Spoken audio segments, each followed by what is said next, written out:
హల్లెలూయా. ఈ సమయంలో ఈ 13వ కీర్తన భాగము 5 వచనాలు మాత్రం మనకు కనిపిస్తూ ఉన్నాయి. ఈ అధ్యాయాన్ని మీరు చూస్తే ఇక్కడ చాలా క్లియర్గా ఒక మాట కనిపిస్తూ ఉంది. మొదటి వచనం ఏం రాయబడి ఉంది ఒకసారి చదువుతారా? యెహోవా ఎన్నాళ్ళ వరకు నన్ను మర్చిపోదు, ఎన్నాళ్ళ వరకు నన్ను మర్చిపోదు, నిత్యము మర్చెదవా, నిత్యము మర్చెదవా, నాకెంతకాలం విముఖుడవైందువు, ఎంతకాలం విముఖుడైందువు, ఎంతవరకు నా మనస్సులో నేను చింతపడుదును, ఎంతవరకు నా మనసులో చింతపడుదును, ఎంతవరకు నా హృదయంలో పగలంతయు, ఎంతవరకు నా హృదయంలో పగలంతయు దుఃఖాక్రాంతుడనైందును, దుఃఖాక్రాంతుడనైందును, ఎంతవరకు నా శత్రువు నా మీద తన్ను హెచ్చించుకొనెను, ఎంతవరకు నా శత్రువు నా మీద హెచ్చించుకొనును. ఈ మాటను చూస్తే మీరు ఈ అధ్యాయంలో గమనించండి. ఎంతవరకు, ఎంతకాలము, ఎంతవరకు. ఓకే, ఎన్నిసార్లు రాయబడి ఉంది ఆ మాట? ఒకసారి ఆ వచనంలోకి వెళ్దాం మనం. ఎన్నాళ్ళ వరకు నన్ను మర్చిపోదువు, నిత్యం మర్చిదవా. ఇవన్నీ క్వశ్చనింగ్స్ అన్నమాట. అంటే కీర్తనకారుడు క్వశ్చన్స్తో దేవుణ్ణి అడుగుతా ఉన్నాడు. ఎన్నాళ్ళ వరకు నన్ను మర్చిపోదువు, నిత్యము మర్చిదవా, నాకెంతకాలం విముఖుడై ఉందువు, ఎంతవరకు నా మనసులో నేను చింతపడుదును, ఎంతవరకు నా హృదయములో పగలంతా దుఃఖక్రాంతుడైనందును, ఎంతవరకు నా శత్రువు నా మీద హెచ్చించుకున్నాను. ఈ మాటలు ఎంతమంది చెప్పుంటారు దేవుని సందులో ప్రార్థించినప్పుడు? చెప్పారా? అందరు చెప్పారా? చెప్పండి. చెప్పిన వాళ్ళు చేతులు ఎత్తండి. ఇంకెప్పుడు ప్రభువా అన్న మాట ఎప్పుడన్నా ప్రార్థన చేశారా? ప్రతి ఒక్కరి ఎక్స్పీరియన్స్లో ఈ మాట వస్తూ ఉంటుంది. కానీ ఈ మాటను మనం తీసుకొని ప్రార్థన ఇదే విధంగా చేయాలని మనకి ఫిక్స్ అయిపోయాం. ఓకే, కానీ ఈ మాట దావీదు రాస్తూ ఈ క్వశ్చనింగ్ మాట ఇక్కడే తీసుకుంటాం, కానీ దాని ఎండింగ్ వచ్చేసరికి ఆ మాట మారిపోతుంది.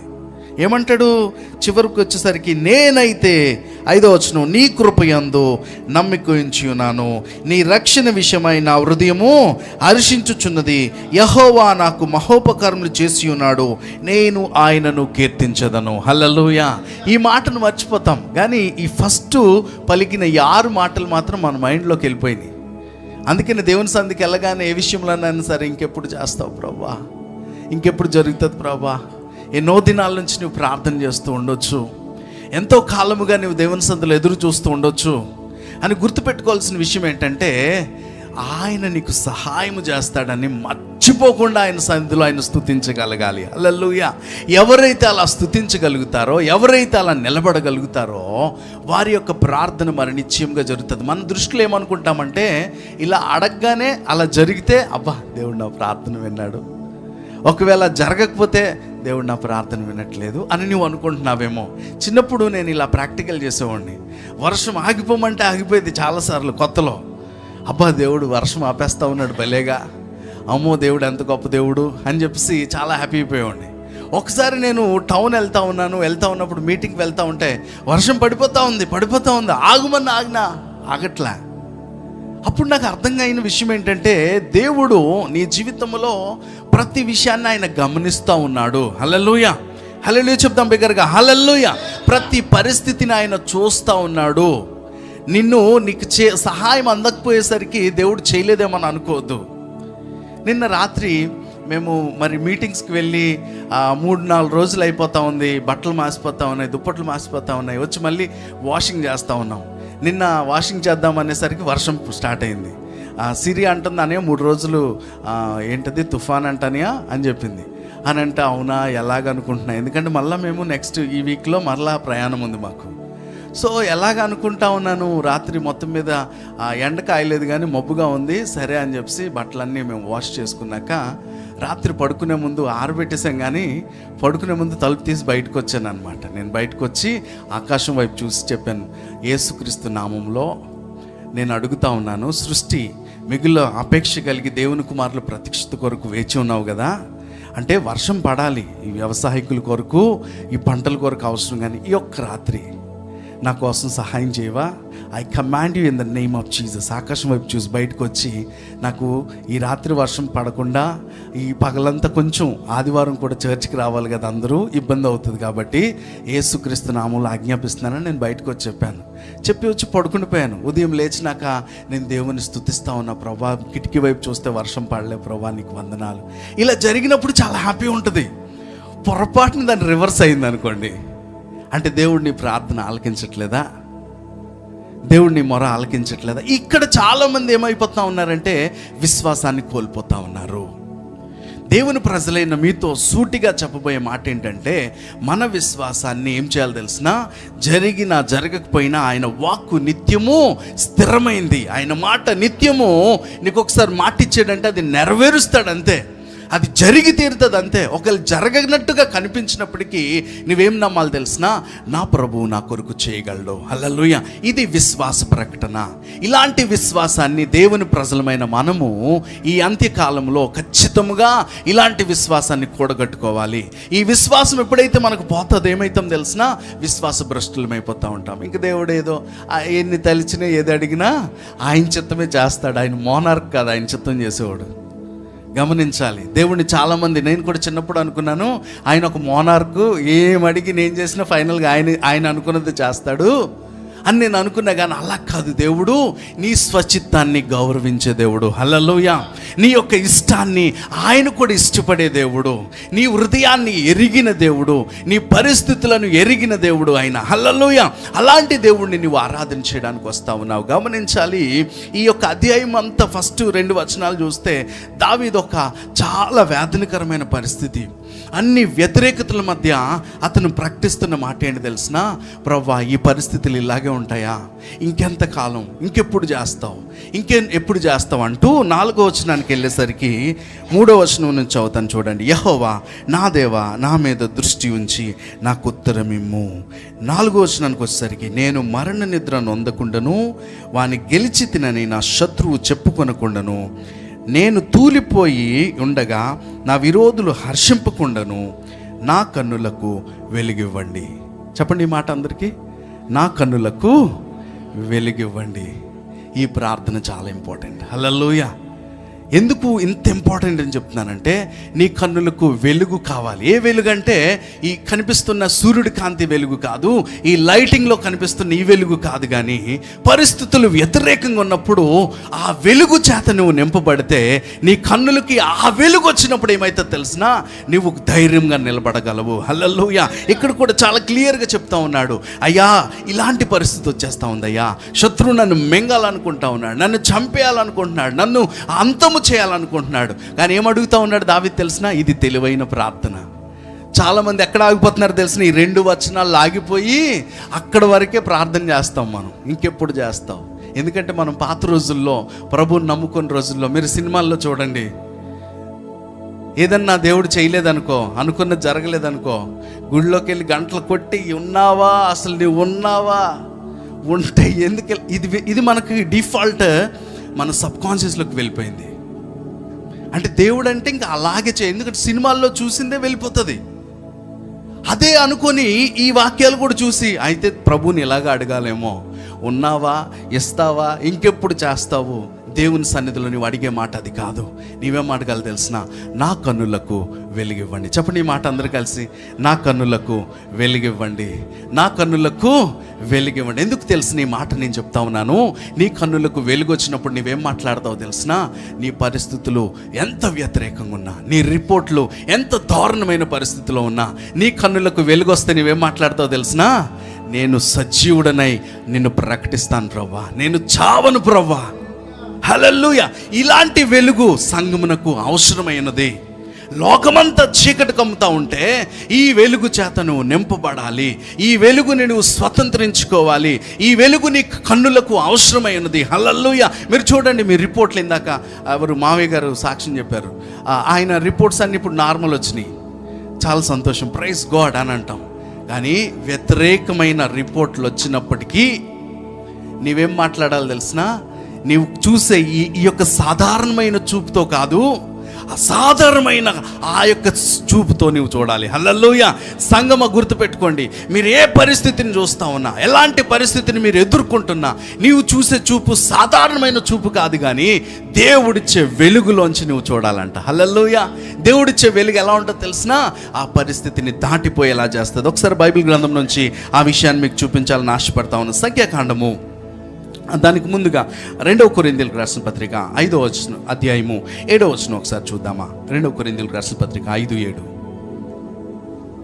కనుక ఈ దేహంలో నివసించుచున్నంత కాలము 5:6.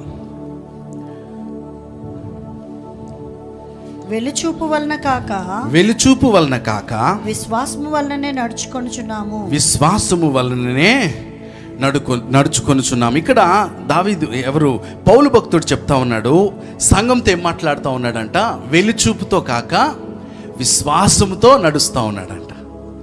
చాలాసార్లు మనం దేంతో నడుస్తాం తెలిసినా, సంగమ గుర్తుపెట్టుకోండి, మీరు దేంతో నడుస్తూ ఉన్నారు తెలిసినా, వెలుచూపు అంటే నీ కంటికి కనిపించిన దాన్ని బట్టి నువ్వు నడుస్తున్నావేమో, నీవేదైతే చూస్తున్నావు అదే నిజం అనుకుంటున్నావేమో. ఎండవేళ బాగా ఎండాకాలం మీరు చూడండి, తారు రోడ్ల మీదన మీరు దూరం నుంచి చూస్తే ఎలా కనిపిస్తుంది? ఆ దూరంలో మీకు ఏం కనిపిస్తాయి తెలిసిన? నీటి మావులు, ఏమిటి ఎండ మావులు అంటారు వాటినే, ఏదో వాటర్ ఉన్నట్టుగా కనిపిస్తుంది. పాపం గొర్రెలు, జింకలు, అడవి మృగాలు అనుకుంటాయంట ఆ వాటర్ ఉందేమో అనుకుని వెళ్తూ ఉంటాయంట దూరం నుంచి చూడగానే, కానీ దగ్గరికి వెళ్తే అక్కడేం కనిపించదు. అలాగా వెలుచూపుతో అంటే నీ కంటికి మంచిగా కనిపించినప్పుడు దాన్ని నువ్వు తీసుకొని వెళ్ళినప్పుడు ఏమవుతావు తెలిసినా, లోతులాగా నీ జీవితంలో కష్టాలు ఎదుర్కొనే పరిస్థితి ఉంటుందేమో, కానీ నువ్వు ఎలా నడవాలి తెలిసినా, విశ్వాసంతో. అంటే విశ్వాసం దేనికి సాదృశ్యంగా మాట్లాడుతున్నాడు? దేవుడిచ్చే వెలుగుకి సాదృశ్యంగా మాట్లాడుతూ ఉన్నాడు. దావీదేమన్నాడు? నా కన్నులకు వెలిగిమ్మంటా ఉన్నాడు. ఇక్కడ అపొస్తలుడైన పౌలు ఏమంటా ఉన్నాడు? నేను విశ్వాసంతో నడుస్తాను. హల్లెలూయా, హల్లెలూయా. పరిస్థితులు ఎంత వ్యతిరేకంగా ఉన్నప్పటికీ, ఎంత భిన్నంగా ఉన్నప్పటికీ నువ్వు నడవాల్సిన మాట ఏంటి తెలిసిన? విశ్వాసంతో నువ్వు నడవడం నేర్చుకోవాలి, విశ్వాసంతో నువ్వు పని చేయడం నేర్చుకోవాలి. రొనాల్డో అని ఒక ఫుట్బాల్ ప్లేయర్, మీకు తెలుసా? ఎంతమందికి తెలుసు? ఓకే, ఆయన ప్రపంచంలోనే ఉన్నతమైన ధనవంతుడైపోయాడు, చాలా గొప్పోడైపోయాడు. ప్రపంచ దేశాలన్నీ ఆయన గురించి మాట్లాడుకుంటూ ఉంటాయి. మొన్న రీసెంట్గా ఒక ఫుట్బాల్ ప్లేయర్ కూడా మన ఆంధ్రప్రదేశ్కి వచ్చాడు. ఆయనతో సమూజ్జిగా పోటీగా ఆడే ఒక మంచి ఆటగాడు అనమాట. ఆయన యవనస్తుడిగా ఉన్నప్పుడు అంట, 15-16 సంవత్సరాలు ఆ వయసులో ఉన్నప్పుడు ఆహారం తినడానికి ఉండేది కాదంట, చాలా కష్టాలు పడేవాడంట. ప్రాక్టీస్ చేసి ఆడితే పాపం ఆకలేస్తుంది కదా, ఆకలేసినప్పుడల్లా ఆ యొక్క కోర్ట్ ఏదైతే వాళ్ళ గ్రౌండ్లో ప్రాక్టీస్ చేస్తున్నారు దాని పక్కనే దగ్గరలోనే ఒక KFC ఉండేదంట, ఫుడ్ బేకరీ ఉంటుంది కదా, ఆ ఫుడ్ అది హోటల్ ఉండేదంట. అయితే సాయంత్రం వరకు ఆడి ఆడి ఆడి అలసిపోయినాక వీళ్ళ ఫ్రెండ్స్ వీళ్ళందరూ కలిసి ఆ బేకరీ వెనకాల డోర్ వైపుకి వెళ్తే ఒక ఆమె ముస్లామ అక్కడ పని చేసే ఆమె ఏం చేస్తుంది అంటే, పిల్లలు పాపం తినడానికి ఏమైనా వస్తున్నారేమో, ఆకలేస్తుందేమని మిగిలిపోయింది వేస్ట్ ఫుడ్ ఉంటుంది కదా, అదంతా జాగ్రత్త చేసి ఆ ఫుడ్ వాళ్ళకి ఇచ్చేదంట. ఇస్తే వాళ్ళు కడుపు నిండా తినేసి హ్యాపీ అయిపోయారు. అందులో ఈయన ఉన్నాడు, ఎవరు? రొనాల్డో. ఈయన కూడా ఉన్నాడు. అయితే ఇతను కొన్ని రోజులు గడిచిపోయింది, ఇతను పెద్దోడైపోయాడు, ప్రపంచం అంతటికి తెలిసిపోయాడు. తెలిసిన తర్వాత ఒక ఇంటర్వ్యూలో ఆమె గురించి చాలా వెతికాడంట. ఆమె ఎక్కడుంది? ఆ టైంలో నాకు ఆహారం పెట్టింది, నేను ఎంత గొప్పవాడిని అయ్యాను కదా, నాకు మంచిగా ఆహారం పెట్టింది, ఏదో ఫుడ్ ఆ టైంలో కడుపు నింపింది కదా, ఆమెకి మంచి ఆహారం ఎక్కడైనా పెట్టాలి నేను అని వెతికితే ఆమె దొరకలేదంట. దొరకకపోయేసరికి ఒకరోజు ఆ ఇంటర్వ్యూలో మాట్లాడుతున్నాడంటే ఏడ్చుకుంటూ, నిజంగా అలాంటి మనుషులు ఉండాలి, అలాంటి మనుషులు నిజంగా ఆ రోజు నాకు ఆహారం పెట్టి నిలబెట్టిందామా, కాబట్టి నేను ఇప్పుడు ఇంత గొప్పవాడిని అయ్యాను అని ఏడుస్తూ చెప్తా ఉంటే ఆమెకి ఎవరో చెప్పారంటే ఆ ఇంటర్వ్యూలో ఈయన మాట్లాడుతుంది ఏదో దూర ప్రాంతంలో ఆమె చూసి అప్పుడు వెంటనే అనుకుందంట, ఖచ్చితంగా నేను ఆయన కలవడానికి వెళ్ళినప్పుడు ఆమెను చూసి ఆయన చాలా సంతోషపడి చాలా మంచి మంచి గిఫ్ట్లు ఆమెకి ఇచ్చాడంట. గమనించాలి ప్రియమైన దేవుని బిడ్డలారా, మనము కూడా విశ్వాసముతో, తెలుసో తెలియకో నీవు విశ్వాసపు క్రియ చేస్తావు. నీ దగ్గర ఉన్నదో లేదో నువ్వు ఇచ్చినప్పుడు దేవుడు దాన్ని ఏం చేస్తాడు తెలిసిన? దాన్ని ఖచ్చితంగా ఒక రోజున ఫలవంతంగా చేస్తాడు. మనం ఏమనుకుంటామంటే, నాకే లేదు, నా పరిస్థితే ఇలాగుంది, నేనెవరికి సహాయం చేస్తాను అన్న ఆలోచనతో, అంటే సంకుచితమైన భావం, అంటే ఇరుకు మైండ్. ఈ సంకుచితమైన భావం ఏం చేస్తుందో తెలిసినా ఎవరికి సహాయం చేయబుద్దేదు, ఏ మంచి పని చేయబుద్ధి అయ్యదు, నా పరిస్థితి ఎలాగ అయిపోయింది, నా బ్రతికి ఇలా ఉంది, నేను ఎవరికి చేస్తాను అన్న ఆలోచన చాలాసార్లు నేను ఏం చేస్తా తెలిసిన, ఇలాంటి ఉన్నతమైన కార్యాలని చేసేలా. ఆమెకి ఆ టైంకే ఒక వెలుగుంది ఆమె కన్నులు. ఏం తెలిసిన, నేను ఇప్పుడు హెల్ప్ చేస్తున్నా, నాకు ఉన్న దాంట్లోనే నేను ఇస్తున్నాను. ఆమె ఊహించలేదు, అనుకోలేదు ఎంత పెద్ద ఆటగాడు అవుతాడని. ఆమెను మరలా గమనిస్తాడా, ఆమెను పిలుస్తాడని ఆమె అనుకోలేదు. కానీ ప్రియమైన దేవుని బిడ్డలారా, నువ్వు గమనించాల్సిన విషయం ఏంటంటే, నీకున్న సమయంలో నీకేదైతే ఉందో దాన్ని విశ్వాసముతో ముందుకు వెళ్ళడానికి నువ్వు ఇష్టపడాలి. హల్లెలూయా, హల్లెలూయా. విశ్వాసంతో నువ్వు చేయాలి. ఏ పని చేసినా గుర్తుపెట్టుకోవాలి, నువ్వే పని చేసినా విశ్వాసంతో చేయాలి. అంతేగాని నేను చేస్తున్నాను కాబట్టి నాకు ఈ ప్రతిఫలం వస్తుంది అని నువ్వు చేయకూడదు. ఎలా చేయాలి? విశ్వాసంతో చేయాలి. విశ్వాసంతో, ఇప్పుడు నా ముందు ఉంచబడిన పని ఇది నేను చేస్తున్నాను, ఇది నేను విశ్వాసం చేస్తున్నాను, వెలుచూపుతో కాదు. చాలాసార్లు మనకి ఏదైనా అక్కడి నుంచి మేలు వస్తేనే చేస్తాం. గమనించాలి, ఏదైనా ఉపయోగం ఉంటేనే చేస్తాం. కానీ ఏ ఉపయోగం నీకు లేకపోయినా విశ్వాసంతో నీవు చేసే పని నమ్మకంగా చేస్తే దేవుడు నిన్ను చూస్తూ ఉన్నాడు పైనుంచి. హల్లెలూయా. ఒకరోజు నిన్ను హెచ్చించబోతా ఉన్నాడు, నీ పరిస్థితిని మార్చబోతా ఉన్నాడు. అందుకనే నీ దృష్టి మారిపోవాలి ఈ రోజున. హల్లెలూయా. నీ చూపు మారిపోవాలి. ఎలా తెలిసినా, ఎవరు దావీదుకి 10,000 స్తోత్రాలు, సౌలుకేమో 1000 స్తోత్రాలు అని. కానీ సౌలు హృదయం ఎలా నింపబడిపోయింది? విషపు చూపు నిలిపాడంటే. ఎలాంటి చూపు అది? విషపు చూపు. చాలాసార్లు ఇలాంటి చూపు నిన్ను కూడా అటాక్ చేసిందేమో. నీ తోటి వారు హెచ్చించబడుతున్నప్పుడు, నీ పక్కన వారు బ్లెస్ అయిపోతున్నప్పుడు, నీకున్న పరిస్థితుల్లో నువ్వు చాలా వేదనకరమైన స్థితిలో ఉన్నప్పుడు నీ హృదయం నలిగిపోతూ తెలియని రీతిగా నువ్వు బాధపడిపోతున్నావేమో. వారి పట్ల తెలియని రీతిగా జెలస్ అనే చూపుని నువ్వు చూపిస్తా ఉన్నావేమో. ఈరోజు నీ చూపు మారిపోవాలి. ఎప్పుడైతే నీ చూపు మారిపోతుంది, ఏమైతే తెలిసినా నీ పరిస్థితులు మారిపోతాయి. చాలాసార్లు మనం ఇలాగే మత్తయి సువార్త 19వ అధ్యాయంలో కూడా ఒక మాట ఉంటుంది. ఆ స్టోరీ ఇప్పుడు నేను చెప్పట్లేదు, కానీ మీకు బ్రీఫ్గా చెప్తాను. అందులో ఉదయం నుంచి పని చేసిన వాళ్ళు ఉంటారు. అందులో అధికారి తన తోటలో పని చేయించుకోవడానికి ఉదయం 9 గంటలకు వచ్చి కొంతమందిని పిక్ చేసుకొని పని చేయిస్తూ ఉంటాడు. ఆ తర్వాత మరలా ఇంకా పనోళ్ళు ఉంటే బాగుండు, పని అయిపోవాలి సాయంత్రంలోకి, ఇంకెవరైనా పనులు ఉంటారని మళ్ళీ 11 గంటల ఆ టైంకి వస్తాడు. అప్పుడు కొంతమందిని తీసుకొని వెళ్తాడు. తర్వాత 12, 1 గంట, తర్వాత 3 గంటలు, సాయంత్రం 5 గంటలకు కూడా వెళ్ళి ఎవరైనా పనులు ఉంటారో తీసుకొస్తాడు. తీసుకొచ్చినాక ఈ 5 గంటలకు వచ్చిన వాళ్ళు ఉంటారా, మొత్తం మీద 6 గంటలు పని ముగించేశారు. ముగించిన తర్వాత అందరికీ ఎంత, ఆ రోజు కూలి ఎంత అయితే అందరికి ఇవ్వడానికి ఆయన నిశ్చయించుకున్నాడు. మొదట 9 గంటలకు వచ్చిన వాడికి అంత ఇచ్చాడు.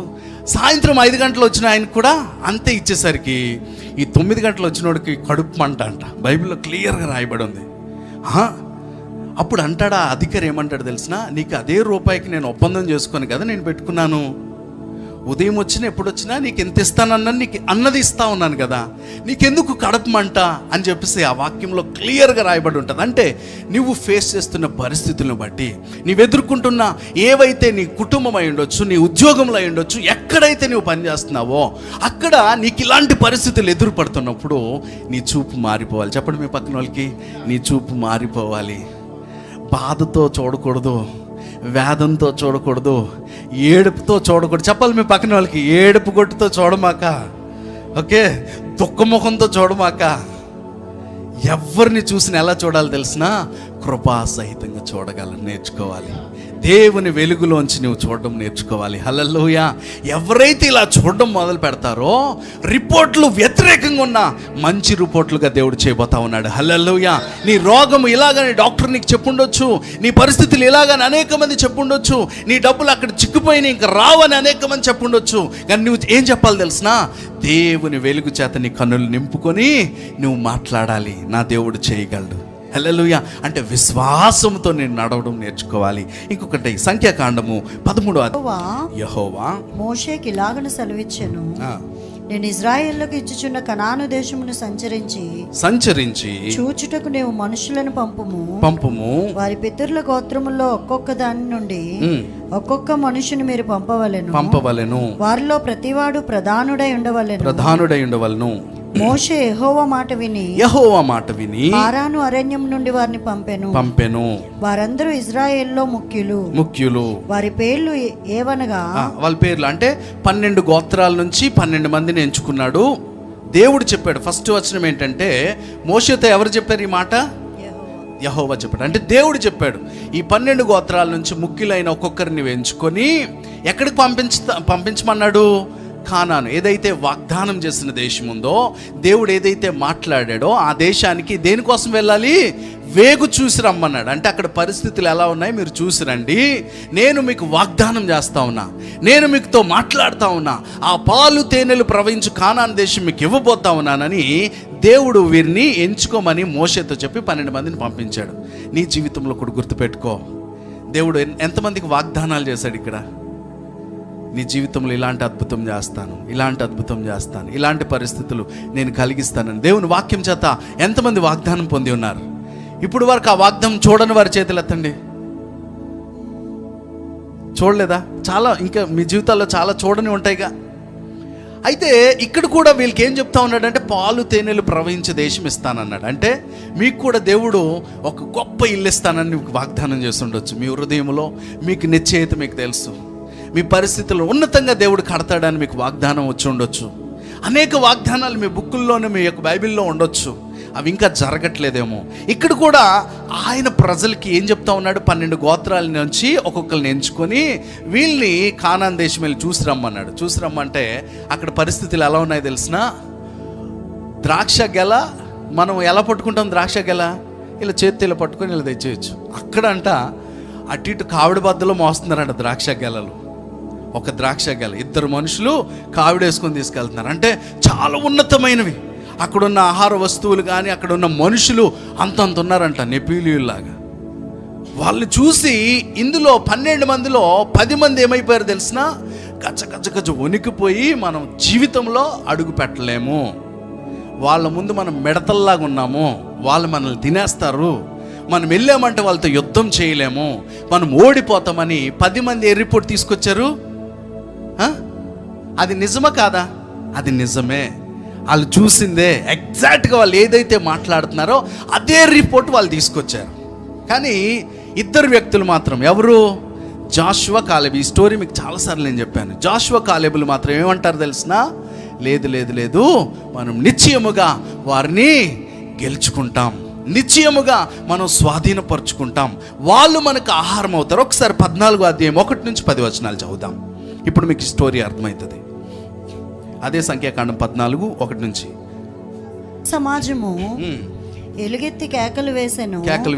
ప్రజలు ఆ రాత్రి ఎలుగెత్తి ఏడ్చిరి. మరియు ఇశ్రాయేలులందరూ మోషే అహరోనుల పైన సనుగుకొనిరి.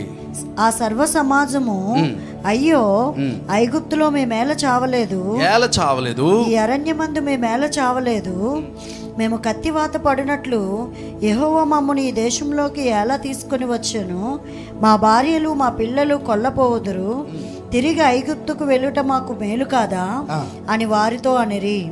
వారు, మనము నాయకుని ఒకరు నియమించుకొని ఐగుప్తునకు తిరిగి వెళ్ళుదుమని ఒకనితో ఒకడు చెప్పుకొనగా, మోషే అహరోనులు ఇశ్రాయేలు సర్వ సమాజ సంఘము ఎదుట సాగిలపడిరి.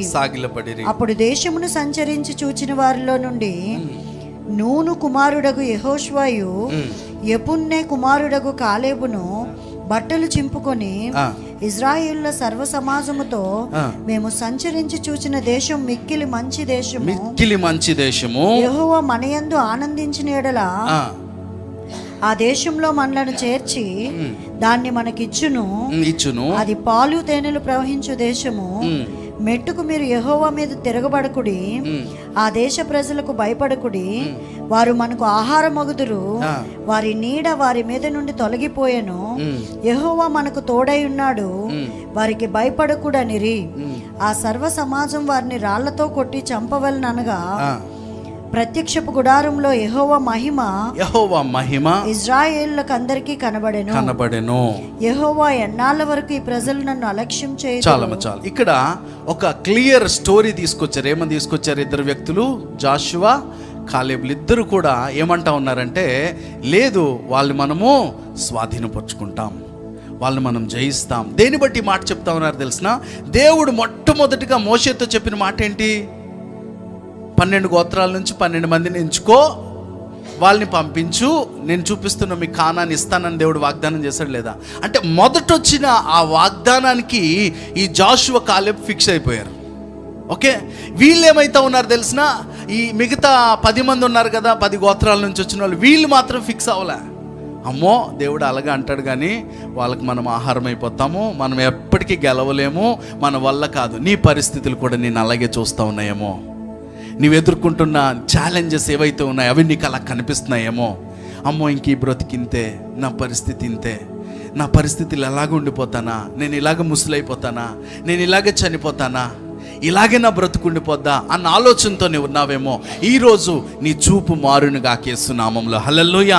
నీ యొక్క చూపు మారునుగాక, నీ యొక్క ఆలోచన విధానం మారిపోవునుగాక యేసు నామములో. హల్లెలూయా. ఇక్కడ జాషువా కాలేబులు ఏం చెప్తా ఉన్నారు తెలిసిన, మనం వాళ్ళని స్వాధీనపరుచుకుంటాం, నిశ్చయముగా వాళ్ళని మనం గెలుచుకుంటాం అని చెప్పినప్పుడు వాళ్ళందరూ తిరగబడి చంపేద్దామని చూశారు ఇద్దరిని. మిగతా 10 మంది ఆ ఇజ్రాయేల్ సమాజం అంతా కలిసి ఈ అహరోను, ఎవరు మోషే అని, ఈ జాషువా కాలేబులు కూడా చంపేద్దామంటే ఆకాశం నుంచి మహిమ దిగొచ్చిందంట. ఎక్కడి మీదకి? ఆ దేవుని యొక్క మందసం మీదకి మహిమ ఎప్పుడైతే వచ్చిందో వాళ్ళందరూ ఆగిపోయారు. ఆగిపోయినాక దేవుడు చేసిన వాగ్దానంలో నడిపించాడా లేదా? 400 సంవత్సరాలు పైబడి ఆ ఇజ్రాయేలీలు మొరపెట్టి ఏడుస్తున్నారు ఐగుప్తులో. అప్పుడు మోషేని దేవుడు ఎన్నుకొని ఆ 400 సంవత్సరాల యొక్క ఆ కష్టం నుంచి బయటకు తీసుకొచ్చేసాడు. ఆ ఎర్ర సముద్రం వెడగొట్టాడు. ఎన్నో అద్భుతాలు చూసినప్పటికీ వీరి యొక్క కన్నులు వెలిగించబడట్లేదు. దేవుని సంగమా, ఇక్కడ కూర్చొని సండే వచ్చేసి నీవు వెళ్ళిపోతా ఉంటే, నీ కన్ను వెలిగించబడకపోతే అది నీకు ఎంత మాత్రం ఉపయోగకరం కాదు. మిగతా 10 మంది సమాజం కూడా కన్నులు వెలిగించబడలా. ఏదైతే వెలుచూపుతో చూస్తున్నారో, కంటికి ఏదైతే కనిపిస్తుందో వాళ్ళు దాన్నే నమ్ముతా ఉన్నారు. కానీ 2 వ్యక్తులు మాత్రము దేవుని చెప్పిన మాటకు ఫిక్స్ అవుతా ఉన్నారు. హల్లెలూయా. ఈరోజు దేవుడు నీకు ఏదైతే వాగ్దానం చేశాడో అది ఇంటికి వెళ్ళి మరలా జ్ఞాపకం చేసుకో. ఈరోజు మరలా దాని గురించి మాట్లాడు. ఎలాగ ప్రార్థన చేయాలంటే తెలిసిన, నీ మీద నాయన, నా మీద నీ దృష్టి ఉంచుము, నాకు జవాబు ఇమ్ము, నా కన్నులకు వెలిగించుము. హల్లెలూయా. ప్రభువా, నాకు జవాబు ఇస్తావు నువ్వు, నేను నమ్ముతా ఉన్నాను. నా కన్నులకు ఏం కావాలి? వెలుగు కావాలి. నీ కన్నులకు ఎప్పుడైతే వెలుగు వస్తుందో నీకు ధైర్యం వస్తుంది. గమనించండి, ఆదాము అవ్వ ఏదెన్ తోటలో ఉన్నారు. ఏదెన్ తోటలో ఉన్నప్పుడు ఒక సర్పం వచ్చి ఎవరితో మాట్లాడుతుంది? ఈ రోజుల్లో అదే సర్పం వచ్చి, ఆడవాళ్ళు చాలామంది ఆడవాళ్ళు ఉన్నారు, మీతో మాట్లాడుతుంది అనుకో, కూర్చొని మాట్లాడతావా? మాట్లాడగలమా మనము? ఇప్పుడు చూడండి, మీ ఇంట్లో కిచెన్లో వంట చేస్తున్నారు, మీకు కొంచెం స్క్రీన్ ప్లే చేస్తే అప్పుడు మీకు అర్థమవుతుంది. కిచెన్లోంచి ఆ గ్యాస్ స్టవ్ నుంచి పైకి ఇలా లెగిసి మీతో మాట్లాడుతుంది అనుకో, పెద్ద పాము. అంటే నీవేం చేస్తున్నావు? నీ దృష్టి చూస్తుంది, కన్నులు కనిపిస్తూ ఉంది శత్రువు. నీ వెంటనే ఏమైపోతావు తెలిసిన? పారిపోతావు. అమ్మో పాము అని ఒక్కడి నుంచి పారిపోతావు. దాంతో మాట్లాడే ఛాన్స్ ఉండదు. ఎందుకు? నీకు భయం కలుగుతూ ఉంది. పామును చూసి భయంగా. అవ్వైతే చాలా ఈజీగా రోజు కబుర్లు చెప్తుందంట. అవ్వమ్మ రోజు మాట్లాడుతుందంట. అంటే ఆమెకి ఏం లేదు, భయం లేదు. ఆమె కన్నులు దేవుని వెలుగు చేత నింపబడిపోయినాయి. హల్లెలూయా. అందుకనే పాము వచ్చినా, సింహం వచ్చినా, ఏమొచ్చినా ఆమెకు భయం లేదు. అన్నిటినీ ఆర్డర్ చేస్తూ ఉంది ఆ టైంలో. ఎప్పుడైతే పండు తిన్నాదో, ఎప్పుడైతే ఆ పాపంలో పడిపోయిందో, ఆ కన్నులకు ఏమొచ్చేసింది? భయం వచ్చేసింది. ఈ రోజున దేవుని సంగమా, ఇదే భయంలోనే ఉంటావా? క్రీస్తు అనుగ్రహించిన జీవవృక్షం తిన్నప్పుడు, క్రీస్తు అనుగ్రహించిన రక్షణలోనికి నువ్వు వచ్చినాక ఆ వెలుగును మరలా నువ్వు ధరించుకుంటావా? అది నీ ఛాన్స్, నీ చేతిలోనే ఉంది. అవ్వైతే చాలా ఈజీగా మాట్లాడుతూ ఉంది, దేనికి భయపడట్లా. మనకు ఒక 5 సంవత్సరాల క్రితం ఏమొచ్చింది? కరోనా. ఎవరైనా చూసారు కరోనా ఎలా ఉంటుందో? ఎవరికైనా కనిపించిందా? కానీ భయపెట్టిందా లేదా? దేన్ని బట్టి ఏం చూశారు మనుషులు? కరోనాను చూడలేదు, కానీ కరోనా వల్ల కలిగిన ఎఫెక్ట్ని చూశారు. ఎంతోమంది చచ్చిపోవడం, మరణ వార్తలు వింటూ ఉన్నారు, టీవీల్లో చూస్తూ ఉన్నారు. అంటే నీ కన్నులు ఏవైతే చూస్తూ ఉన్నాయో దాన్ని బట్టి నీకు భయం కలుగుతుంది. అందుకనే లోకానుసారమైన కన్నులతో నువ్వు చూసినప్పుడు ఏమైతే తెలిసినా నీకు భయం వస్తుంది, నువ్వు దాన్ని జయించలేవు. అందుకనే విశ్వాసంతో నువ్వు చూడడం నేర్చుకోవాలంట. అలాంటి పరిస్థితుల్లో కూడా నీ కన్నులకి ఏం కావాలి? వెలుగు కావాలి. అంటే విశ్వాసం అనే వెలుగు నీకు కావాలి. హల్లెలూయా. అప్పుడు వచ్చినప్పుడు ఏమైతే తెలిసినా నువ్వు అన్నిటిపై అత్యధిక విజయం పొందుకుంటావు. తర్వాత ఈజీగా కానాన్లోకి అడుగు పెట్టారు ఆ ఇజ్రాయెల్ ప్రజలు, దాన్ని స్వాధీనపరుచుకున్నారు. అదే కానాన్లో ఇప్పుడు ఇజ్రాయెల్ దేశం ఉంది. ఎక్కడుంది తెలిసిన? ఏదైతే వాగ్దానం చేస్తాడు దేవుడు, అదే ప్లేస్లో ఇప్పుడు ఇజ్రాయెల్ దేశం ఉంది. ఆయన మాట నిజమనడానికి ఇది ఒక్కటి చాలదా? ఆయన మాట ఎంతైనా నిజమనడానికి ఇది ఒక్కటి చాలదా? నీ జీవితంలో కూడా కార్యం చేయగలడు. ఆయన మాట ఇచ్చాడంటే, ఆయన వాక్కు చేత నీతో మాట్లాడితే, దర్శనం చేత నీతో మాట్లాడితే ఖచ్చితంగా చేస్తాడు. కానీ ఏం చేయాలి నువ్వు తెలిసినా? ఆ 10 మందిలాగా నువ్వు యాక్ట్ చేయకూడదు. నీ కన్నులకు వెలుగు కావాలి. 2 వ్యక్తులు చేశారు అంతే. ఆ 2 వ్యక్తులు ఏదైతే చేశారో అలా నువ్వు చేయాలి. ఈరోజు నీ చేతిలోనుంది. అవ్వట్లేదు బ్రదర్, జరగట్లేదు బ్రదర్, ఇంకెప్పుడు జరుగుతుంది బ్రదర్, ఇంకెలా చేస్తాడు దేవుడు అని నువ్వు అనమాక. ఒక పర్పస్ ఉంది. ప్రభా, నేను చూస్తా ఉన్నా, నా కన్నులకు వెలిగివ్వండి, నా కన్నులకు వెలిగివ్వండి అని నువ్వు ప్రార్థన చేయి. ఈ రోజు నుంచి నేను చూడబోతా ఉన్నా ప్రభా, నేను ఖచ్చితంగా చూస్తాను ప్రభా అన్న ఆలోచనతో నువ్వు చూడాలి. బైబిల్ ఇంకొక సంఘటన చెప్పేసి నేను ముగించేస్తాను. ఆదికాండము 30 అధ్యాయము 25 నుంచి 43 వరకు ఒక స్టోరీ మనకు కనిపిస్తుంది. ఆదికాండము 30 అధ్యాయము 25 నుంచి 43.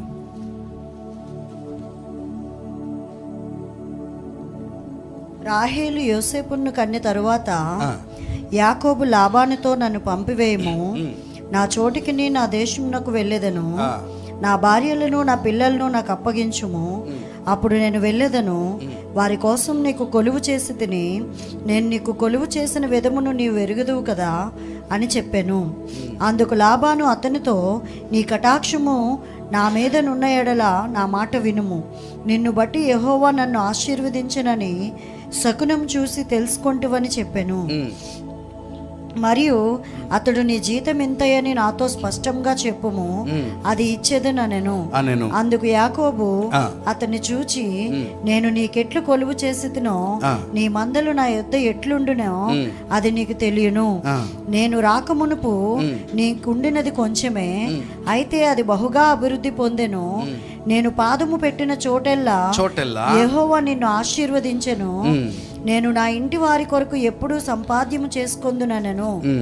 అప్పుడు అతడు, నేను నీకేమి ఇయ్యవలనని అడిగినందుకు యాకోబు, నీవు నాకేమీ ఇయ్యవద్దు, నీవు నా కొరకు ఈ విధముగా చేసిన ఎడల నేను తిరిగి నీ మందను మేపి కాచెదను.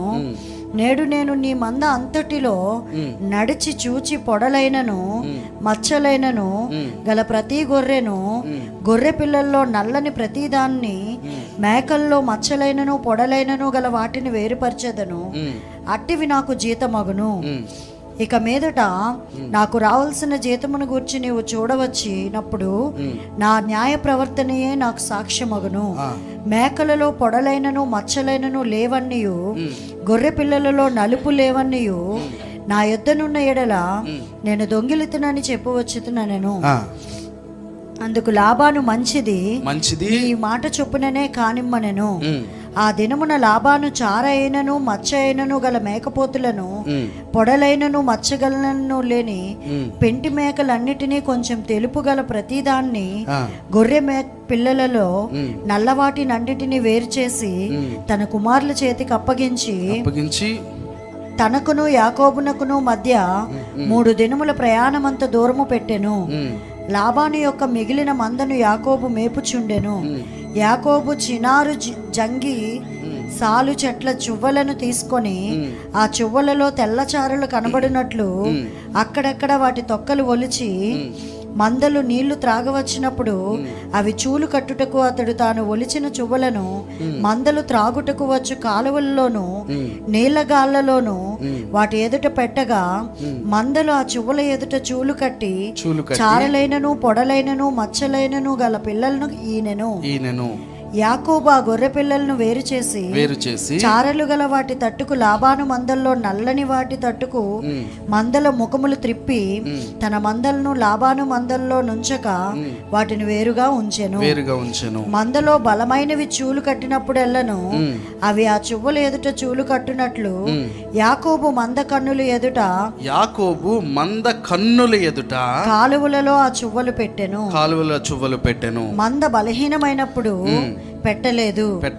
అట్లు బలహీనమైనవి లాబానుకును బలమైనవి యాకోబునకును వచ్చెను. ఆ ప్రకారము ఆ మనుష్యుడు అత్యధికముగా అభివృద్ధి పొంది విస్తారమైన మందలు, దాసీలు, దాసులు, ఒంటెలు, గాడిదలు గలవాడయ్యను. చాలు. ఈ స్టోరీ మీరు చాలాసార్లు వినే ఉంటారు. కొంచెం విపులంగా డీప్గా వెళ్దాం. యాకోబు ఎవరి దగ్గర పనిచేయడానికి వెళ్ళాడు? లాబాన్ ఎవరు? తన మామయ్య. ఓకే, తనకేమైనా జీతం ఇచ్చాడా? 21 సంవత్సరాలు, 7 3 కాలాలు. ఓకే, ఆయన పని చేస్తూ ఉన్నాడు కానీ జీతం రావట్లే. తన రాహేల్ని కూడా వివాహం చేసుకున్నాడు. అప్పుడు యోసేపు పుట్టాడు. ఆ టైంలో వాళ్ళ మామతో అడుగుతూ ఉన్నాడంట, అయ్యా నాకు కూడా ఫ్యామిలీ ఉంది, కుటుంబం ఉంది, నువ్వు ఏదో ఒకటి ఇవ్వాలిగా జీతము, ఇలా నేను చేస్తూ ఉన్నాను, ఇది ఎంతకాలం నడుస్తుంది, ఇలా కాదు నాకు జీతం ఏదో ఒకటి ఏర్పాటు చేయమని ఇతనే జీతం ఇలా ఉండాలని ఫిక్స్ చేస్తూ ఉన్నాడంట. అయితే ఓకే, నీ వల్ల నేను ఆశీర్వదించబడ్డాను, నీవు అడుగు పెట్టిన చోటల్లా నీ దేవుడు యెహోవా నిన్ను ఆశీర్వదించాడు, నన్ను కూడా బ్లెస్ చేశాడని లాబాన్ చెప్తే, అలా కదయ్యా, మచ్చలు చారలు ఉన్నవి నావి, ప్లెయిన్గా ఉన్నవి నీవి అని ఈయన చెప్పి ఈయన ఒక ప్లాన్ చేస్తున్నాడు. ఏం ప్లాన్ అని తెలిసిన? ఆ యొక్క మందలు నీళ్ళు తాగడానికి ఇప్పుడు ఆ ప్లెయిన్గా ఉన్నవన్నీ తన కుమారులకి ఇచ్చేసాడు లాబాను. ఆల్రెడీ మచ్చలు ఇలాంటి ఉన్నవన్నీ తినికి ఇచ్చేసాడు. ఇచ్చేసిన తర్వాత ఇప్పుడు ఏం చేయాలి తెలిసిన? అతనికి మచ్చలు చారలు ఉన్నవి తినవి, ఏమన్నా మిక్స్డ్గా నాకు కనిపిస్తే నువ్వు తీసేసుకో అని చెప్పేసి యథార్థంగా దేవుడు సాక్షి అని చెప్పి, అలాంటి మచ్చలు అలాంటి చారలు కావాలంటే ఇతను ఒక ప్లాన్ చేశాడు. ఏం ప్లాన్ తెలిసిన? దాని పేరేమంటే బైబిల్లో చీనారు జంగి సాల్ అంట. అంటే ఇంగ్లీష్లో ఏముందంటే చెస్ట్నట్ ట్రీ. ఓకే, ఇవి మన దేశంలో చాలా తక్కువ, కానీ ఇతర దేశాలు అంటే ఇప్పుడు ఇజ్రాయెల్ కానీ ఆ ప్రాంతాల్లో ఈ ఉంటాయి. చాలా మంచివి, చాలా మంచి మెగ్నీషియము, ప్రోటీను ఇలాంటి కలిగిన మంచి విటమిన్స్ కలిగినట్టు, మినరల్స్ కలిగినటువంటి ఆ నట్స్ అంట అవి. అయితే ఇవి ఏం చేశాడు ఈయన తెలివిగా, ఎక్కడైతే ఆ యొక్క గొర్రెలు కానీ మేకలు కానీ నీళ్ళు తాగడానికి కాలువలోకి వస్తాయో, ఈ చువ్వలు ఉంటాయి కదా, అందులోని విత్తనాలు తీసిన చువ్వలు ఉంటాయి తెలుసు కదా, చువ్వలు. ఇప్పుడు చూడండి మీకు అర్థం అవడానికి, నువ్వులు అందులోంచి బయటకు వచ్చినాయి అనుకో, ఆ చువ్వలు ఉంటాయా లేదా, అలా అనమాట. అలాంటి చువ్వలు తీసుకొచ్చి నీళ్ళు తాగుతూ ఉంటే వాటి ముందు ఇలా పెట్టి కొడుతున్నాడంట. కొడుతూ ఉంటే అవి ఏం చేస్తున్నాయి? 41వ వచనంలో రాయబడింది. 41లో ఒకసారి చూడండి. మందలో బలమైన చూలు కట్టినప్పుడెల్లను అవి ఆ చువ్వల ఎదుట చూలు కట్టినట్లు యాకోబు మంద కన్నుల ఎదుట కాలువలో ఆ చువ్వలు పెట్టాను. ఎవరు ఎదుట పెడతా ఉన్నాడు? ఏ మంద అయితే నీళ్ళు తాగుతూ ఉందో ఆ మంద కన్నుల, దేని ఎదురుగుండా? కన్నుల ఎదుట ఈ చువ్వలను పెడతా ఉన్నాడు. చూడండి, అంటే ఇప్పుడు తల్లిదండ్రులు ఉంటారు. ఇప్పుడు నవీన్ ఎవరు సిస్టర్ చెల్లి ఉన్నారు, వాళ్ళ యొక్క పిల్లలు వచ్చారనుకోండి, వాళ్ళకి ఎవరి జీనియాలజీ వస్తుంది? వీళ్ళ తల్లిదండ్రులవి వాళ్ళ తల్లిదండ్రులవి వస్తాయి కదా. కానీ ఇక్కడ బయట నుంచి కంప్లీట్గా ఇది విశ్వాసంతో చేస్తే మాత్రం ఇలా జరుగుతుంది. ఈ మధ్య చాలామంది దైవజనులు ఫ్రూట్లు ఇచ్చేసి గర్భఫలం ఎలా వస్తుంది? ఒక పాస్టర్ గారి మీద చాలా దుమారం లేచిపోయింది, అట్టిపండుతో గర్భం ఎలా వస్తుంది?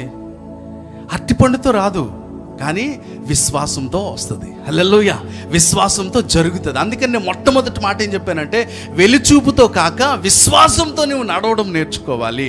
అందుకే లోకానికి మనం వెర్రితనంగా కనిపించవచ్చు, మామూలు జీనియాలజీ పరంగా చూస్తే మాత్రం అలా జరగదు. ఎందుకంటే తల్లిదండ్రుల యొక్క కలయికను బట్టి అవే జీన్స్ వస్తాయి పిల్లలకి, అలాగనే పుడతారు. ఆ కలర్లో ఆ యాటిట్యూడ్ ఉంటుంది. కానీ ఇక్కడ మందని ఎలా మారుస్తూ ఉన్నాడు తెలిసిన?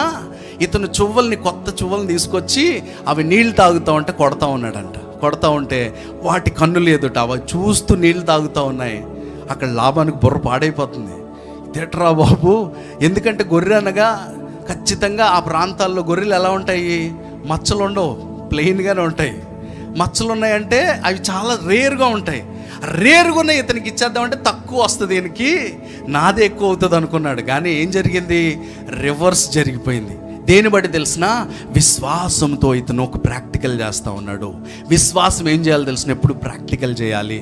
కూర్చొని అలాగ నేను ఉంటాను విశ్వాసంతో అన్ని అలా జరిగిపోనంటే అవదు. ఏం చేయాలి విశ్వాసంతో? విశ్వాసం ఎప్పుడు ఏం చేస్తుంది తెలిసిన?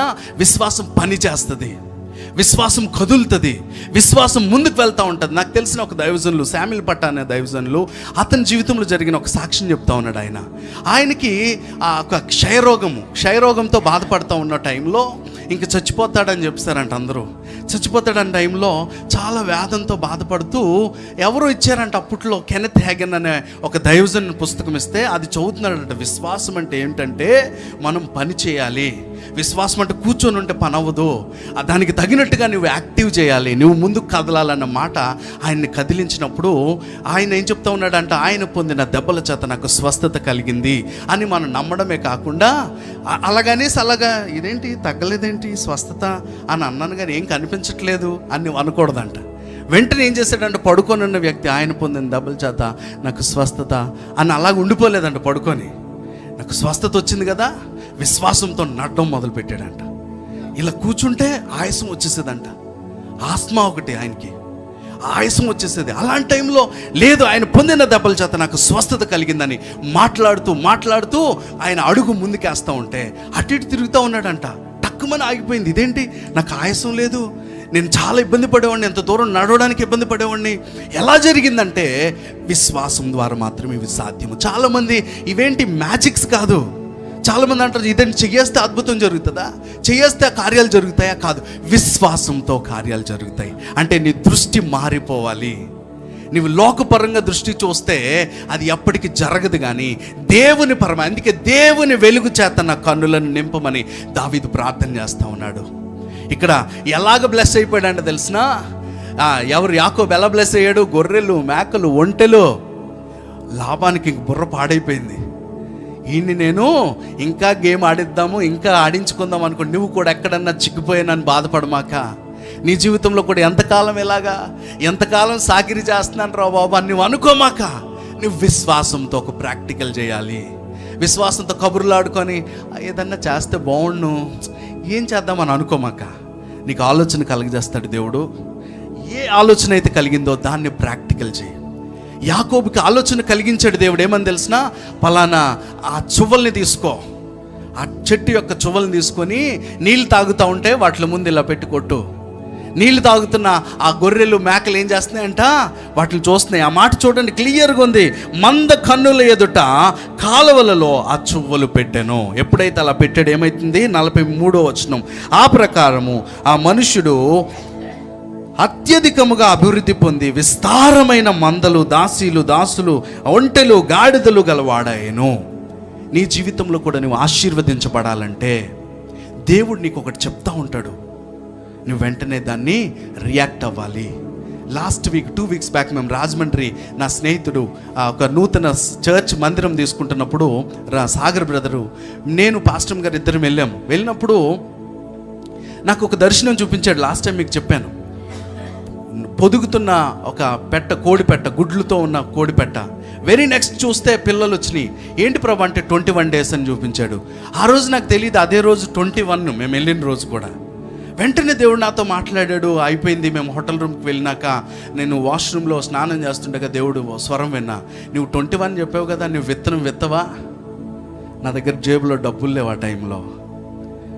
మేము ఏదో వెళ్ళడానికి కూడా చాలా కష్టమైన పరిస్థితుల్లో మేము వెళ్ళాం, కానీ ఆ టైంలో దేవుడు మాట్లాడితే వెంటనే అరేంజ్ చేసాం. వేరే వాళ్ళని అడిగి మొత్తం మీద విశ్వాసంతో 21,000 ఆ రోజు నా అకౌంట్లోకి వచ్చినాక పాస్టర్ గారి దగ్గరికి వెళ్ళి, ఇదిగో విత్తనం విత్తుతా ఉన్నా, నా మొదటి విత్తనం నాదై ఉండాలి. దేవుడు నాతో మాట్లాడాడు కాబట్టి 21,000 విత్తనం విత్తి నేను ఒక మాట చెప్పాను, బ్రదర్ మీరు నమ్మండి, దానికి రెంట్ ఎంత అంటే ₹1,00,000, 1,10,000 అనమాట రెంట్ ఒక నెల.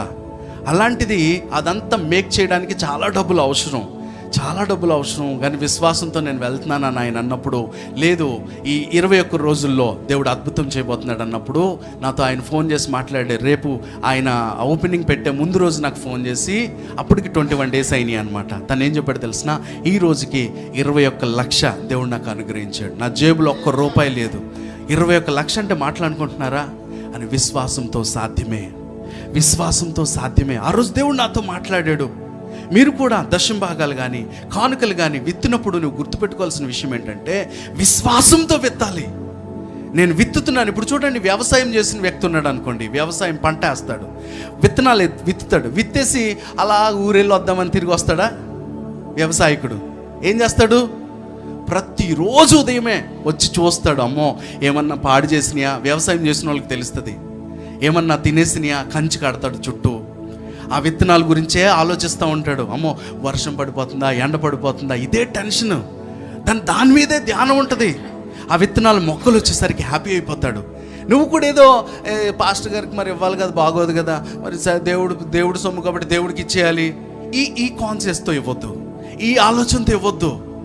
నేను విత్తుతున్నాను, ఆ విత్తనానికి దేవుడు నాకు 30 60 100 దాన్నే నువ్వు ధ్యానించాలి, దాన్నే తలంచుకోవాలి. నువ్వు ఎలాగైతే వ్యవసాయకుడు వచ్చి ఆ మొక్కలు వచ్చినాయా, నెక్స్ట్ ఏమొస్తుంది, నెక్స్ట్ ఎలా అయితే చూస్తాడో, ప్రభా ఇదిగో నేను దేవుని సన్నిధిలో విత్తుతున్నాను కదా, ఈ విత్తనానికి ఫలం ఎప్పుడు వస్తుంది. నేను 21,000 రూపాయలు ఆ రోజు నేను విత్తాను. దేనికోసం విత్తాను తెలిసిన? నాకు కూడా చర్చ్ కావాలి ప్రభా, నాకు సొంత స్థలం కావాలి ప్రభా. నేను చూస్తా ఉన్నా ప్రతిరోజు నా కన్నులకు, ఈ రోజుల్లో అయితే ఈ గాజువాకలో మనం కొనడానికి ఏమాత్రం మనం సరిపోము, కానీ దేవుని వెలుగులోంచి సాధ్యమా కాదా? ఆయన కన్నులలోంచి మనం చూసినప్పుడు సాధ్యమా కాదా? ఈరోజు నీ దృష్టి మారునుగాక. ఎందుకు నేను ఇంత డీప్గా చెప్తా ఉన్నానంటే, నీ దృష్టి మారిపోవాలి, నీ కన్నులకు వెలుగు రావాలి. ఎవరినో పక్కన వాళ్ళని చూసి, ఎదుటోళ్ళని చూసి, వీళ్ళు చూసి, అంటే ఏమంటారు దాన్ని, మామూలుగా నీ వెలుచూపుతో చూసి నువ్వు మాట్లాడమాక. నువ్వు దేవుని బిడ్డవి. నీ జీవితంలో ఏదైతే లేట్ అయిపోతుందా, ఇంకా జరగట్లేదా, గుర్తుపెట్టుకో, నా ప్రభు నాకు చేస్తాడు. దేవుని వెలుగు చేత నింపబడు. నీకు బాధ వచ్చినప్పుడు నేను చేసే ప్రార్థన ఏంటి తెలిసిన? ప్రభు నా కన్నులకు వెలుగివ్వండి, నా కన్నులకు వెలుగివ్వండి.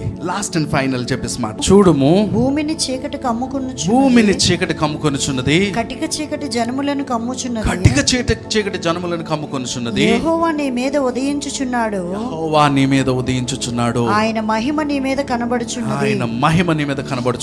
జనములు నీ వెలుగునకు వచ్చెదరు, జనములు నీ వెలుగునకు వచ్చెదరు, రాజులు నీ ఉదయకాంతికి వచ్చెదరు, రాజులు నీ ఉదయకాంతికి వచ్చెదరు. కన్నులెత్తి చుట్టూ చూడుము, చూడుము వీరందరూ కూడుకొని నీ యొద్దకు వచ్చుచున్నారు, నీ కుమారులు దూరం నుండి వచ్చుచున్నారు, నీ కుమార్తెలు చంకనెత్తబడి వచ్చుచున్నారు, నీవు చూచి ప్రకాశింతువు, నీ గుండె కొట్టుకొనుచు ఉప్పొంగును, సముద్ర వ్యాపారం నీ వైపు త్రిప్పబడును, జనముల ఐశ్వర్యం నీ యొద్దకు వచ్చును, ఒంటెల సమూహం మిద్యాను ఎఫాయిల లేత ఒంటెలను నీ దేశం మీద వ్యాపించును, వారందరూ షేబాను నుండి వచ్చెదరు, బంగారమును ధూపద్రవ్యమును తీసుకుని వచ్చెదరు, యెహోవా స్తోత్రములను ప్రకటించెదరు, నీ కొరకు కేదారు గొర్రె మందలన్నీ కూడుకొనును, నెబాయోతు పొట్టేళ్లు నీ పరిచర్యకు ఉపయోగములగును, అవి నా బలిపీఠము మీద అంగీకారములగును, నా శృంగార మందిరమును నేను శృంగారించెదను.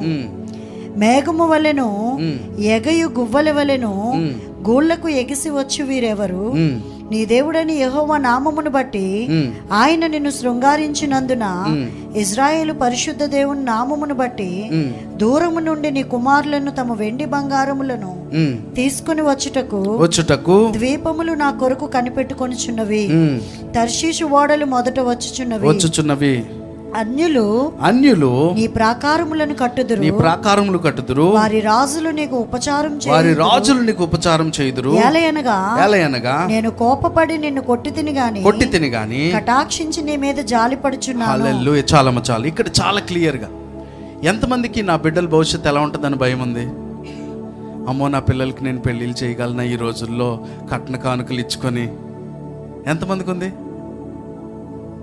భయం? ఉందా? ఈరోజు ఈ వాగ్దానాన్ని స్వాధీనపరచుకోండి. యెషయా గ్రంథం 60వ అధ్యాయం.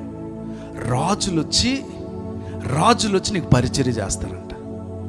నీ శత్రువులు రాజులు వచ్చి నీకు పరిచర్య చేస్తారు. ఈ అధ్యాయం అంతా ఇంటికి వెళ్ళి మెడిటేట్ చేయండి, పదే చేయండి. రోజు ఉదయం లేవగానే ఈ అధ్యాయం చదవండి. అప్పుడు నీ దృష్టి మారిపోతుంది. ఎందుకు తెలిసిన? మొట్టమొదటి వచనంలో ఏముంది? ఇదిగో నీకు వెలుగు వచ్చి ఉన్నది, లెమ్ము తేజరిల్లుము, యెహోవా మహిమ నీ మీద ఉదయించెను.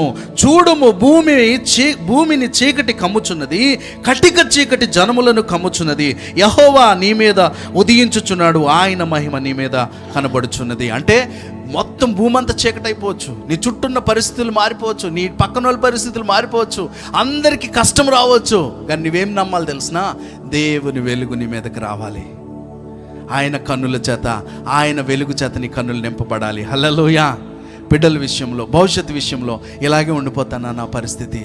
ఎక్కడెక్కడ దూర దేశాల నుంచి వస్తారంట, గిఫ్ట్లు వచ్చుకొని వస్తారంట నీ దగ్గరికి. ఇది స్వాధీనపరచుకోండి, ఈ దృష్టిని మార్చుకోండి. ఇంకింతేనా నా జీవితకాలం, నా జీవితం ఇంతేనా, నా బ్రతికి ఇంతేనా? ఈ లోకపరంగా నువ్వు చూస్తే అంతేనే, కానీ దేవుని యొక్క వెలుగులోంచి నువ్వు చూడడం నేర్చుకో. ఈ రోజు నుంచి నీ పరిస్థితులు మారిపోతాయి. నీ జీవితాన్ని దేవుడు కడతాడు. రాజులు వచ్చి ఏమంట రాజుల యొక్క ఆ యొక్క చనుపాలు తాగే స్థితి, వాళ్ళ యొక్క ఉన్నతమైన స్థితిని దేవుడు నీకు ఇవ్వబోతా ఉన్నాడు.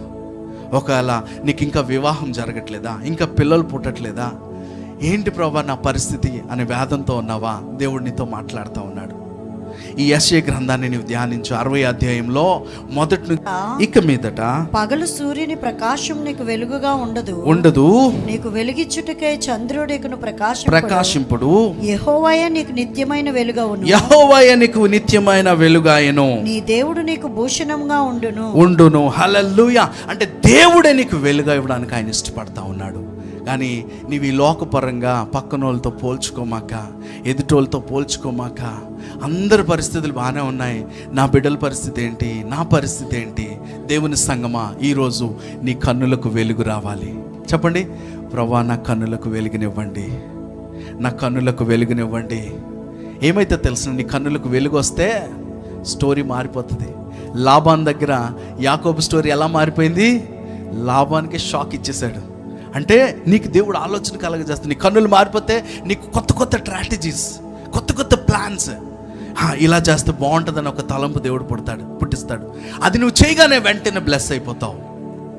దేవుడు నీకు తీసుకొచ్చి అలా నీ అకౌంట్లో డబ్బులు ఏమి వేయడం దేవునికి ఇష్టం ఉండదు.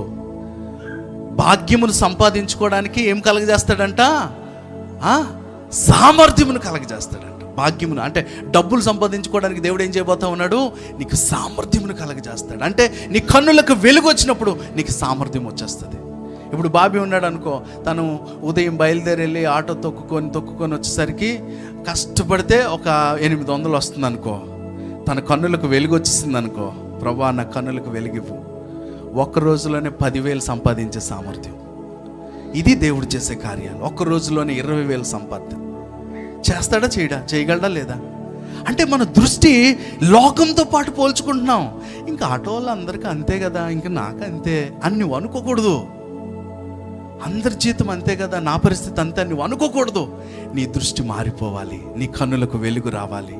దేవుని సంగమా, మన సంఘంలో ఉన్న వాళ్ళందరూ బిలీనియర్స్ అయిపోవాలి, మిలీనియర్స్ అయిపోవాలి. హల్లెలూయా. మీరు అనేక మందికి పెట్టాలి, ఇతర దేశాలకు మనం సపోర్ట్ చేయాలి, అనేక ప్రాంతాలకు మనము ఏం చేయాలి తెలిసిన, అడాప్ట్ చేసుకోగలగాలి. దేని బట్టి? నీకున్న సామర్థ్యం బట్టి కాదు, దేవుడిచ్చే వెలుగుతో నువ్వు నింపబడితే, ఆయన కన్నులతో నువ్వు నింపబడితే, నువ్వెంతోమంది చిన్న పిల్లలకి నువ్వు చదివివ్వచ్చు. నా ఆశ ఏంటి తెలిసిన, ఎంతోమందికి చదువు చదివించాలన్నది ఆశ నాకు.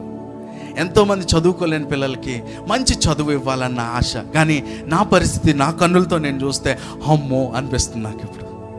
కానీ నేను దేవుని వెలుగుతో నింపబడితే, నా కన్నులు దేవుని వెలుగుతో నింపబడితే ఎంతోమందికి మనం ఎడ్యుకేషన్ ఇవ్వచ్చు, ఎంతోమంది జీవితాలు మనం కట్టొచ్చు. నేను డిగ్రీ చదువుతున్న టైంలో శామన్నని నేను కలవక ముందు నా జీవితం చాలా వేదనకరమైన పరిస్థితి. ఒక చిన్న గదిలో 10 మంది పడుకునేవాళ్ళం. రాజమండ్రిలో చిన్న గది, ఇంత గది ఉంటుందేమో. ఆ చిన్న గదిలో పడుకుంటే ఆ 10 మంది ఎప్పుడు వస్తారో తెలియదు, గోల, పడుకోవడానికి కూడా సరిగ్గా ఉండేది కాదు. నేను ప్రార్థన చేసుకుందామంటే బాత్రూంలోకి వెళ్ళి చేసుకునేవాడిని. ఆ టైంలో నేను దేవుని సందులో మొరపెడతా ఉన్నా, అడుగుతా ఉన్నా. అప్పుడు నా పరిస్థితి మారలా. ఎప్పుడైతే శామన్నని నేను కలిసిన ఒక మీటింగ్లో, అప్పటి నుంచి 2005 నుంచి నాకు బాగా గుర్తు, ఒక మీటింగ్లో శామన్నని నేను కలిసినప్పుడు ఆయన వాక్యం చేత నా కన్నులకు వెలుగొచ్చింది. వెలుగు రాగానే నేను వెంటనే నా దృష్టిని మార్చుకున్నా. నా పరిస్థితిలో ఉండడానికి వీల్లేదు, నా పరిస్థితి మారిపోవాలని నేను ప్రకటించడం మొదలుపెట్టాను, మాట్లాడడం మొదలుపెట్టాను, విశ్వాసంతో అడుగు ముందుకు వేయడం మొదలుపెట్టాను.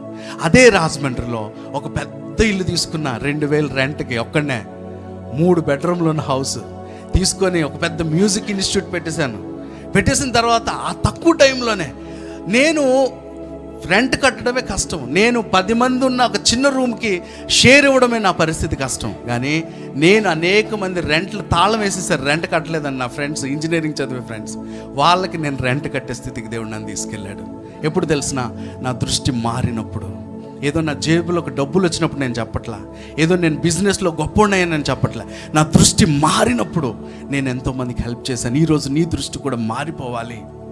మన దృష్టి ఏంటి తెలిసిన, అమ్మో ఈరోజు ఇచ్చేస్తే రేపేంటి మన పరిస్థితి? ఈ దృష్టితో మనం ఉండగలుగుతున్నాం కాబట్టి ఎవరికి హెల్ప్ చేయలేకపోతున్నాం. మన దృష్టి మారాలి. నేను అనేక మందిని పోషించాలి, నేను అనేక మందిని చూసుకోవాలి. ఎంతో బాధ్యత. దేవుని వెలుగు నీ మీదకి వచ్చినప్పుడు నీవు ఎంతో మందికి హెల్ప్ చేసే వ్యక్తిగా ఉంటావు. సంగమా, ఈరోజు దేవుని సన్నిధిలో ఒక నిబంధన చేసుకుందామా? ప్రభువా, నా కన్నులకు వెలుగివ్వండి, నా కన్నులకు వెలుగివ్వండి.